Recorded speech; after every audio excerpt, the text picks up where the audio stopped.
काय त्याबद्दल? अजिबात नाही. बघा, अजितदादांना कालच अग्नी दिलेला आहे. अजितदादांचं जाणं या धक्क्यात महाराष्ट्रात सावरलेला नाही.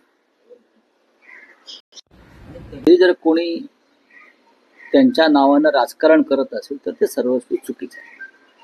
एकतर त्यांचा कुटुंबावरचा आघात मोठा आहे.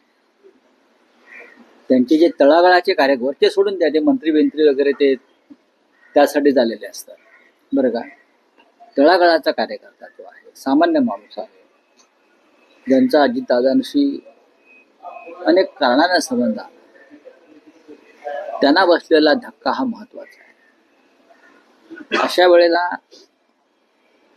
राजकीय चर्चा करणं पुढले 15 दिवस, किमान 15-20 दिवस, हे सर्वस्वी अमानुष आहे. आणि हे सगळे विषय त्यांच्या पक्षांतर्गत आहे. आणि अशा पक्षांतर्गत विषयावरती या क्षणी आम्ही बोलणं हे योग्य नाही, किंवा त्यांच्या कुटुंबाच्या संदर्भात काही निर्णय असतील त्याच्यावरती आम्ही मत व्यक्त करणं हे योग्य नाही. कारण आपण पाहिलं असेल का, कुटुंब पूर्णपणे कोलमडून पडलेलं आपण पाहिलं असेल. त्या पवार कुटुंबातला प्रत्येक घटक, त्याच्या डोळ्यामध्ये अश्रू आणि हुंदके होते. राजकारणाचा विचार करायला आता कोणाकडे वेळ आहे? स्थिरस्थावर झाल्याशिवाय सगळं कोणी बोलणार नाही या विषयावर. आणि तुम्ही असे प्रश्न विचारून त्या विषयाला पाटे फोडू नका. सुनेत्रा पवार यांनी नेतृत्व स्वीकारलं. आता मी काय बोललो? आता मी कोणत्या विषयावर बोललो? की या विषयावरती आता बोलणं हे अमानुष आहे. जर कोणी हा विषय काढला असेल तर ते माणुसकी शून्य लोक आहेत. मग त्यांच्या पक्षातले मंत्री असतील किंवा आमदार असतील. त्या बाईने आपला पती गमावलेला आहे, कुटुंबाने एक कर्ता पुरुष गमावलेला आहे, तिच्या डोळ्यामध्ये अजून अश्रूच्या धारा वाहत आहेत. अशा वेळेला तुम्ही कोणी नेतृत्व करावं ह्याच्यावरती आता पत्ते आणि डाव खेळत असाल तर ते अमानुष आहे. म्हणजे त्याच्यावरती मी बोलणार नाही. आता काल तुम्ही एक मागणी केली की जो अपघात झाला त्याची सखोल चौकशी करण्यात येईल. मी 2 मागण्या केल्या, त्या अराजकीय आहेत. ज्या पद्धतीनं DGC, director general of civil एव्हिएशनच्या अंडर ही सगळी विमानांचं काम असतं, पायलट्स, मेंटेनन्स, वैधता अवैधता अशा अनेक गोष्टी असतात, त्याच्यावरती DGCAचं नियंत्रण असतं. आणि गेल्या काही काळामध्ये अशा अनेक विमानांच्या अपघातामध्ये प्रमुख लोकांचं निधन झालेलं आहे. काही कमर्शियल फ्लाईट्स कोसळले. अहमदाबादला एअर इंडियाचं फ्लाईट कोसळलं, 300च्या आसपास लोकांचा मृत्यू झाला. त्यात ते गुजरातचे माजी मुख्यमंत्री विजय रुपाणी यांचं निधन झालं. कुटुंब जळून खाक झाले. अशा वेळेला तुम्ही फक्त असा एखादा अपघात झाल्यावर चौकशी करण्याची घोषणा करतात. त्या चौकशीचं पुढे काय होतं? बारामती एअरपोर्टला रडार नव्हतं अशी माझी माहिती आहे. ATC नव्हतं, कोणतीही यंत्रणा नव्हती. एक एअर स्ट्रीप होती आणि विमानं उतरत होती VIPची. हे जर खरं असेल तर त्याला जबाबदार DGC आहे.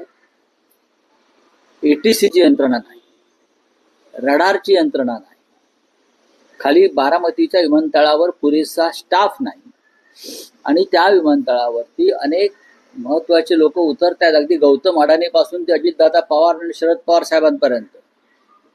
मग अशा अपघाताला जबाबदार कोण? मग अशा अपघातांची सगळ्यात चौकशी होणं गरजेचं आहे ना. आम्ही महाराष्ट्राचा एक महत्वाचा माणूस त्यात गमावलेला आहे, अजित पवारांसारखा. त्याची जबाबदारी DGCAला घ्यावी लागेल. अशा प्रकारचे एअर स्ट्रीप किंवा विमानतळ तुम्ही चालू कशी देता? वैमानिक आकाशामध्ये घिरट्या मारत होता विमान घेऊन, आणि त्याला उतरण्याची संधी मिळत नव्हती, आणि तरी त्याने विमान लँड केलं. त्याला कोण संदेश दिलाय का लँड करा म्हणून? व्हिजिबिलिटी नाही म्हणतायत, ATCची यंत्रणा नाही आहे तिकडे. पाहणं जाऊन तुम्ही, ATC यंत्रणा नाही, रडार व्यवस्था नाही, ज्या ज्या गोष्टी विमान संचलनासाठी आवश्यक असतात त्या बारामती विमानतळावर नसतील किंवा महाराष्ट्रामध्ये देशामध्ये अन्य विमानतळावर नसतील तर DGCA काय करताय? हा प्रश्न उपस्थित कोणाच्या मनात का होऊ नये? व्हायलाच पाहिजे ना. आणखी एक मागणी केली. अजितदादांच्या आठवणी अनेक नेत्यांनी मांडल्या. त्यातली एक महत्वाची आठवण पुण्यातील स्थानिक नेते अंकुश ठाकरे यांनी व्यक्त केली. त्यांनी सांगितलं की त्यांना अजितदादांनी सांगितलं होतं की आपण शरद पवारांच्या जवळचे आहात, आपण श्रीनिवास पाटील, विठ्ठल अशी व्यक्ती, तर तुम्ही शरद पवार साहेबांना सांगा की दोन्ही राष्ट्रवादींचं एकत्रीकरण व्हायला पाहिजे. अजितदादांची इच्छा होती. या शरद पवारांनी विषयावरती त्याला प्रतिसाद मी मगाशी म्हणालो की या विषयावरती आता चर्चा करणे योग्य नाही. आत्ता याला काही काळ जावं लागेल. या अनेक विषयात माझ्याकडे सुद्धा माहिती आहे आणि मी याच्यावरती भाष्य केलेलं आहे. माननीय शरद पवार साहेबांशी सुद्धा किंवा सुप्रियाताईंशी याच्यावरती आमची अनेकदा चर्चा झालेली आहे. पण आत्ता त्याच्यावरती चर्चा करण्याची ही वेळ नाही. वेळ द्यावा लागेल, थांबावं लागेल. राजकारण कोणासाठी थांबत नाही हे जर खरं असलं तरी झालेला आघात हा असह्य आहे. तुम्ही म्हणालात की 2 मागण्या केल्या, त्यातली एक मागणी तुम्ही अपघाताच्या चौकशीची सांगितली, दुसरी मागणी तुमची काय? दुसरी मागणी अशी आहे की अजितदादा पवार यांना भारतीय जनता पक्षाकडून, नेत्यांकडून, सगळ्यात ते सर्वपक्षीय सर्वमान्य नेते होते, श्रद्धांजली वाहिली जाते. अजित पवारांना श्रद्धांजली वाहण्यासाठी पान जाहिराती दिल्या एका दुसऱ्या पक्षानं, सरकारनं नाही तर भाजपनं. हे कौतुकास्पद आहे की आपल्या एका आघाडीतल्या सहकार्यासाठी अशा प्रकारे श्रद्धांजली वाहणं महाराष्ट्रभरात हे कौतुकास्पद आहे. पण याच भारतीय जनता पक्षानं दादांवरती 70,000 कोटीचा सिंचन घोटाळ्याचा आरोप केला आणि त्यातला काहीच ते सिद्ध करू शकले नाहीत. तो सगळा आरोप प्रधानमंत्र्यांनी केला, भाजपने केला, देवेंद्र फडणवीस यांनी केला. माझी अशी विनंती आहे, मी मागणी म्हणत, माझी विनंती आहे, दादांवर जर खरोखर आपलं प्रेम असेल भाजपचं, जे आपण जाहिराती दिल्या, तर दादांवरील जे आरोप आपण भाजपने केले, प्रधानमंत्र्यांनी केले, ते आरोप तुम्ही मागे घ्या. तीच त्यांना खरी श्रद्धांजली ठरेल. ती अराजकीय मागणी आहे, यात राजकारण नाही. हे आमचं दादांवरचं प्रेम आहे. आम्ही सुद्धा तडफडलो की दादांवरती असे आरोप करून तुम्ही काय मिळवलं. बरं, असे आरोप ते भुजबळांवरती केले, भुजबळ निर्दोष सुटले. प्रफुल्ल पटेलवरती केले, आमच्या पटेलांवर केले, ते निर्दोष सुटले. सगळ्यांवरती आरोप करून निर्दोष सुटले. आमच्यावरती आरोप केले, आम्ही तुरुंगात गेलो. उद्या भविष्यामध्ये कोर्ट आम्हालाही सोडेल. पण अजितदादा आपल्यात नाहीये. नुसता श्रद्धांजली आणि जयंत्यांच्या वेळेला श्रद्धांजली वाहू नका. त्यांच्यावर जे तुम्ही आरोप केले होते 70,000 कोटी, खळबळजनक आरोप प्रधानमंत्र्यांनी केला, देवेंद्रजींनी केला, ते आरोप तुम्ही आता विनाट मागे घेतले पाहिजे की आरोप खोटे होते. तीच अजितदादांना खरी श्रद्धांजली ठरेल. यात मी काही चुकीचं बोलत नाही. यात राजकारण नाही. कसलं कोर्ट बिर्ट, कुठली केस आहे कोर्टामध्ये? प्रत्येक वेळेस फडणवीसांना हा प्रश्न विचारला गेला. कुठले केस आहे कोर्टामध्ये सांगा ना. मागे घ्या, सरकारने टाकली असेल ना. आरोपच खोटा आहे. त्यांच्यावरचे आरोप खोटे असल्यामुळेच तुम्ही त्यांना मिनिस्ट्रीमध्ये, कॅबिनेटमध्ये घेतलेत ना. त्यांच्यावरचे आरोप हे बकवास, खोटे, बनावट असल्यामुळेच त्यांना तुम्ही तुमच्या मंत्रिमंडळात घेऊन, माझे जवळचा मित्र, सहकारी, खंदा सहकारी वगैरे आता जे म्हणताय ते कशा करता? किंवा प्रधानमंत्र्यांनी श्रद्धांजली वाहिली, उत्कृष्ट प्रशासक, पारदर्शक राजकारणी वगैरे वगैरे, आणि गृहमंत्र्यांना खास सरकारतर्फे पाठवलं ना त्यांना श्रद्धांजली व्हायला, किंवा भाजपचे अध्यक्ष आले नितीन नवीन, याचा अर्थ ते निर्दोष आहेत म्हणून तुम्ही आला. मग अशा निर्दोष व्यक्तीवरती केलेले आरोप मागे घेणं ही त्यांना खरी श्रद्धांजली आहे. बोला. चंद्रपूरच्या 3 नगरसेवकांचा अपहरणाचा प्रयत्न हा सह्याद्री आपल्या समृद्धी हायवेवर झाला. मारण्याची धमकी देखील दिली गेली. हे चंद्रपूरचं राजकारण आणि चंद्रपूरचं कशाला, महाराष्ट्राचंच राजकारण या पद्धतीने चाललेलं आहे. अद्याप मुंबईचा महापौर निवडला जात नाही. का निवडला जात नाही? तारखा पुढे पुढे जात आहेत. आता अजितदादांच्या जाण्याच्या निमित्तानं काही करतात, दादा गेले, अमुक गेले, हे सगळं बकवास आहे. यांच्यामध्ये अजून मतभिन्नता आहे. समित्यांचं वाटपाची चर्चा अडकलेली आहे. कोणी कोणत्या समित्या घ्याव्यात बरं का, त्याच्यावरून त्यांच्यामध्ये एकमत होत नाही, म्हणून ते महापौर पदाची निवडणूक पुढे ढकलतायत. लक्षात घ्या, हे असं राजकारण आहे महाराष्ट्रामध्ये. निवडणूक घ्या ना महापौर पदाची. नगरसेवक निवडून आलेले आहेत, त्यांना सभागृहात येऊ द्या, त्यांचा कार्यकाळ सुरू होऊ द्या. पण तुम्ही अजूनही थांबलेला आहात, कारण भाजपा आणि शिंदे गटामध्ये महापालिकेतले सत्तेचं वाटप ते अडकून पडले आहे. वृत्तपत्र सामनामध्ये जी बातमी आहे, ज्यात असं म्हटलं आहे की या विधिमंडळ अर्थसंकल्पीय अधिवेशनात नवा कायदा आणण्याच्या हालचाली सुरू आहेत, ज्यात विरोधी पक्षनेते पदासाठी आमदारांची संख्या निश्चित केली जाईल. बघा, हे शिवसेनेला किंवा विरोधी पक्षांना विरोधी पक्षनेतेपद मिळू नये यासाठी चाललेले एक डावपेच आहे. अत्यंत घृणास्पद असं एक कृत्य आहे की विरोधकांना विरोधी पक्षनेतेपद, ज्याला कॅबिनेट दर्जा असतो, विधान परिषदेत सुद्धा मिळू द्यायचं नाही आणि विधानसभेत मिळू, याला हलकटपणा म्हणतात. आणि या हलकटपणामध्ये जे सामील झालेले आहेत ते महाराष्ट्राची बदनामी करतात लोकशाहीच्या दृष्टीने. देवेंद्र फडणवीस असतील, पण ते अर्थात मोदींचे चेले आहेत, अमित शहाचे चेले आहेत, त्यांच्याकडनं काय अपेक्षा करणार तुम्ही?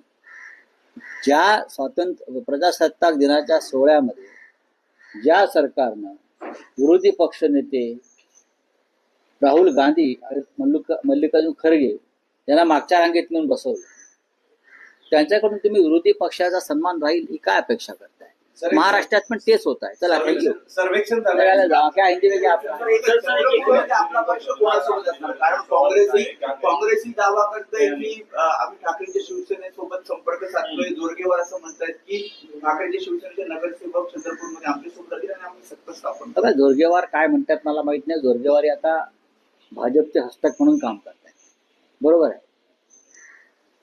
पण मी इतकंच सांगेन,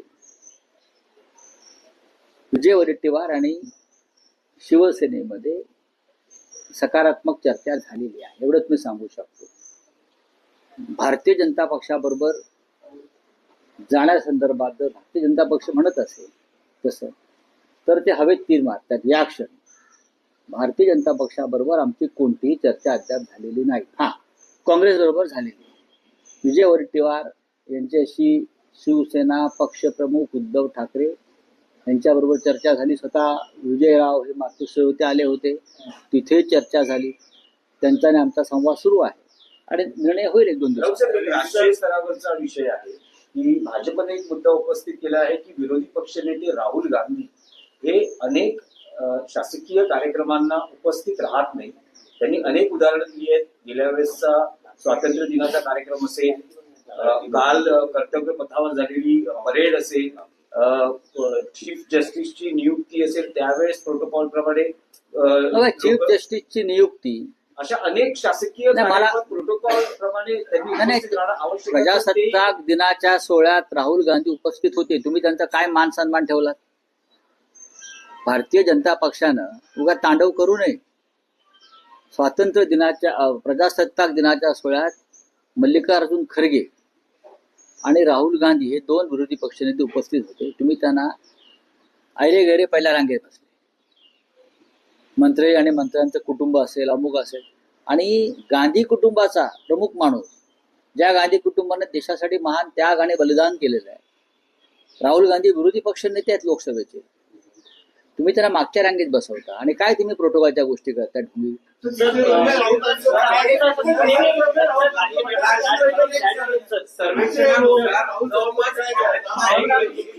$2.25 लाख कोटी रुपयाचा अतिरिक्त बोजा राज्याच्या तिजोरीवर पडतोय आणि सगळ्यात महत्वाचं राज्याच्या गुंतवणुकीवर देखील त्याचा परिणाम पडतो. त्या प्रकारे एक सर्वेक्षण झालंय आणि महिलांना जे देत आहेत लाडकी बहीण. आता मला अडचण वाटत नाही. आपले मुख्यमंत्री देवेंद्र फडणवीस हे 36 लाख कोटी घेऊन डावोसवरून आलेले आहेत. 36 लाख कोटी रुपये घेऊन आले आहेत आणि मंत्रालयामध्ये 36 लाख कोटी मोजण्याचं काम सुरू आहे सगळ्या माळ्यावर, बरं का. ते आता रिझर्व्ह बँकेत भरले जातील आणि मग सगळं आबाद आहे. तुम्हाला असं वाटतंय का की आता लाडकी बहीण बघा महाराष्ट्राची आर्थिक परिस्थिती अत्यंत ढासळलेली आहे. अत्यंत कोसळली आहे, जमीनदोस्त झालेली आहे आणि लोकप्रिय योजनांच्या नावाखाली राजकीय स्वार्थ साधण्यासाठी सरकारी तिजोरीची लूट महाराष्ट्राचं अर्थव्यवस्था रसा तळाला घेऊन जात आहे. एवढंच मी सांगेन. सर, राहुल गांधी को खड़गे को लास्ट में बिठाया गया था, इस बार क्या कहना है? नहीं, मैंने पहले भी कहा है, ये सरकार जो है चाहे महाराष्ट्र की हो या चाहे केंद्र की हो, नेता प्रतिपक्ष के बारे में जो उनका रवैया है ये लोकतंत्र के लिए ठीक नहीं है. राहुल गांधी जी, मल्लिकार्जुन खड़गे जी, ये लीडर ऑफ अपोजिशन है लोकसभा में, राज्यसभा में, बहुत सीनियर नेता है और प्रोटोकॉल के अनुसार दोनों विरोधी पक्ष नेता प्रतिपक्ष को सम्मान के साथ वहाँ उनकी जगह देनी चाहिए. लेकिन मैंने देखा है कि फर्स्ट रो सेकंड रो में ऐसे लोग बैठे थे जिनका कोई प्रोटोकॉल से संबंध नहीं है और राहुल जी और खड़गे साहब पीछे बैठे हैं. ये दिखने में बहुत ही विदारक चित्र था लोकतंत्र के लिए, प्रोटोकॉल के लिए. लेकिन ये लोग करते, महाराष्ट्र में तो अब एक कानून ला रहे हैं कि किसी भी हालत में विधानसभा और विधान परिषद में अपोजिशन को नेता नहीं मिलना चाहिए, नेता प्रतिपक्ष नहीं मिलना चाहिए, इसलिए लोग कानून बना रहे हैं. ये उनकी लोकतंत्र के बारे में उनका मोहब्बत है. सर, बारामती एयरपोर्ट पे सुविधा नहीं है, फिर भी वीआईपी वहाँ पे उतरते हैं, किस तरह से देखते हो सर? देखिए, मैंने पहले भी कहा है कि इस एक्सीडेंट की जांच होनी चाहिए. मैं पॉलिटिकल बात नहीं कर रहा हूँ, लेकिन जो खराबी, टेक्निकल खराबी वहाँ हमको दिखती है, उसमें एटीसी नहीं है, वहाँ रडार नहीं है, वहाँ स्टाफ नहीं है वहाँ, और बड़े बड़े वीआईपी के फ्लाइट वहाँ लैंड होते हैं, चाहे गौतम अडानी हो, अजित पवार हो, शरद पवार साहब हो, बड़े बड़े नेता आते हैं वहाँ और फ्लाइट लैंड हो जाते हैं. डीजीसीए क्या सो रहा था क्या? अब अजित पवार जाने के बाद सब जाग गए हैं. हाँ, ऐसे देश में, हमारे महाराष्ट्र में और देश में ऐसे बहुत से एयरस्ट्रिप और एयरपोर्ट है, बना के रखें, लेकिन कोई यंत्रणा नहीं है, सिस्टम नहीं है. हाँ, कोई टेक्निकल फैसिलिटी नहीं है, रडार नहीं है, टावर्स नहीं है, एटीसी नहीं है, और विमान उतर रहे हैं, टेक ऑफ हो रहा है. अजित पवार को हमने इस वजह से खोया है. सर, अच्छी बात